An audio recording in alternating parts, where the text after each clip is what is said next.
আল্লাহ বলেন, বান্দা আসমান বরাবর বিপদ আসলেও টেনশন করবি না। দুই জিনিস দিয়ে আমার কাছে সাহায্য চাও, এক নম্বরে ধৈর্য, দুই নম্বরে নামাজ। ধৈর্য এমন দামি একটি সম্পদ, হাসরের ময়দানে আল্লাহ বলবেন ধৈর্য ধারণকারীরা বিনা হিসাবে জান্নাতে যাও। ইন্নামা ইউওয়াফাস সাবিরুনা আজরাহুম বিগাইরি হিসাব। আল্লাহ বলবেন ধৈর্য ধারণকারীরা বিনা হিসাবে জান্নাতে যাও। ইয়া আইয়ুহাল্লাযীনা আমানুসবিরু ওয়া সাবিরু ওয়া রাবিতু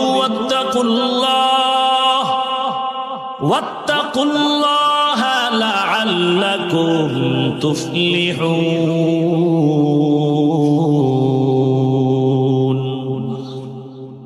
এই কালামে জিন্দা কোরআনে হাকিম, হিকমতে উলা ইয়াজালসতু কদিম, জামিউল ইলম ফিল কোরআনে হাকিম, তাকাসারাত আনহু আফহামুর রিজালি।